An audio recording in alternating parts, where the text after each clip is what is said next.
Hello everyone, welcome on my channel. इस video में हम 291 से लेके 300 तक इडियम्स एंड फ्रेजेस करेंगे और ये इस सीरीज का 30वां वीडियो है। और इससे पहले मैंने 29 वीडियो डाल दिए हैं और अगर आपने वो वीडियोस नहीं देखे हैं तो आप मेरे प्लेलिस्ट में जाके उसे देख सकते हैं। तो बिना देर के हम वीडियो को स्टार्ट करते हैं और 291 नंबर क्वेश्चन हम देखते हैं। The carrot and the stick.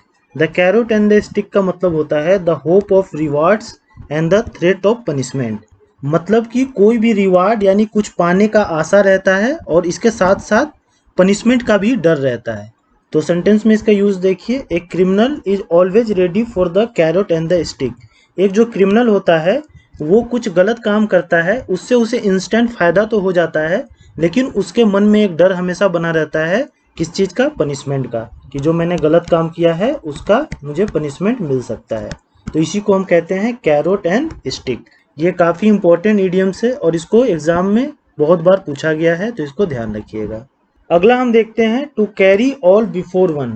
To carry all before one का मतलब होता है टू बी कम्प्लीटली सक्सेसफुल, यानी कि बाजी मार लेना या पूरी तरह से सक्सेसफुल होना। तो सेंटेंस में इसका यूज देखिए। He carried all before him in the examination. ये जो लड़का है एग्जामिनेशन में जो है कम्प्लीटली सक्सेसफुल हुआ है और ये फर्स्ट पोजीशन लाया है एग्जाम में। तो इसे कनेक्ट करके इसको ध्यान रखिएगा। अगला हम देखते हैं to carry hearers with one. इसका मतलब होता है टू इन्फ्लुएंस द ऑडियंस, यानी कि अपने भाषण से जो ऑडियंस बैठे होते हैं उनको प्रभावित करना। उसी को हम बोलते हैं कैरी हियरर्स विथ वन। तो सेंटेंस में इसका यूज देखिए। A good orator carries hearers with him. एक जो अच्छा प्रवक्ता होता है, अच्छा बोलने वाला होता है, वो जितने भी ऑडियंस होते हैं उनको प्रभावित कर देता है। जैसे कि आप इस पिक्चर में देख पा रहे हैं, ये बहुत ही अच्छा प्रवक्ता है और ये सारे जितने भी ऑडियंस वहाँ बैठे हैं उनको ये प्रभावित कर रहा है। अगला हम देखते हैं to carry modesty to excess. इसका मतलब होता है to be highly modest. Modest का मतलब होता है लज्जा। तो इसका मतलब हुआ कि काफ़ी लजालू होना, काफ़ी लज्जा करना। तो सेंटेंस में इसका यूज देखिए। The newly wedded bride carried modesty to excess, यानी कि जो नई दुल्हन आई है वो काफ़ी ज़्यादा लज्जा कर रही है। तो इसे कनेक्ट करके आप इसे ध्यान रखिएगा। अगला हम देखते हैं to carry with one. To carry with one का मतलब होता है टू सेटिस्फाई, यानी कि संतुष्ट करना किसी को। तो सेंटेंस में इसका यूज देखिए। His argument carried with his friend. इसने जो है जो भी आर्गूमेंट दिया इसे, उससे ये लड़की क्या हो गई? सेटिस्फाई हो गई, संतुष्ट हो गई। तो इसे कनेक्ट करके आप इसे ध्यान रखिएगा। अगला हम देखते हैं टू कैरी और टेक समथिंग टू फार। इसका मतलब होता है to continue doing something beyond reasonable limit. तो इसका मतलब होता है कि सीमा से अधिक कोई काम करना या कोई काम को बहुत दूर तक खींचना। तो सेंटेंस में इसका यूज देखिए। One should not carry anything too far. किसी को भी कोई चीज़ को बहुत ज़्यादा दूर नहीं खींचना चाहिए, ज़्यादा सीमा से बाहर नहीं खींचना चाहिए। जैसे कि मान लीजिए किसी के बीच में कोई एनिमिटी है, दुश्मनी है, तो उसे आप ज़्यादा दूर तक मत खींचिए, ठीक। उसको जो भी है बातचीत करके उसे आपस में सॉल्व कर लीजिए।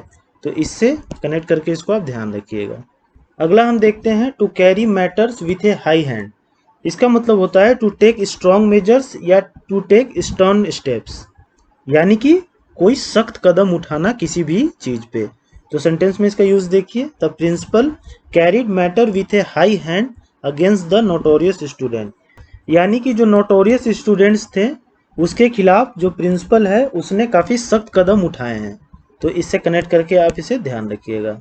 अगला हम देखते हैं to put the cart before the horse. इसका मतलब होता है टू डू और put things in a wrong order, यानी कि क्रम को उलट पुलट देना। जो क्रम है उसको उल्टा सीधा कर देना, इधर से उधर कर देना। और हिंदी में आपने कहावत सुना होगा, उल्टी गंगा बहना। तो उसी को कहते हैं put the cart before the horse. तो सेंटेंस में इसका यूज देखिए। The cunning leader put the cart before the horse and own the election, यानी कि जो धूर्त लीडर था उसने चीज़ों को उलट पुलट करके जैसे तैसे इलेक्शन को जीत लिया। तो इससे कनेक्ट करके आप इसे ध्यान रखिएगा। और इस पिक्चर में आप देख ही पा रहे हैं कि हॉर्स के आगे कार्ट लगाया हुआ है और ये कार्ट होना कहाँ चाहिए? पीछे होना चाहिए। तो ये क्या है? एक रॉन्ग ऑर्डर में रखा हुआ है। तो इससे भी कनेक्ट करके आप इसे ध्यान रख सकते हैं। अगला हम देखते हैं रोलिंग इन कैश। यहाँ पे हॉर्स नहीं होगा, कैश होगा, ठीक। तो इसका मतलब होता है have a large quantity of cash और मनी, यानी कि बहुत ज़्यादा पैसे होना।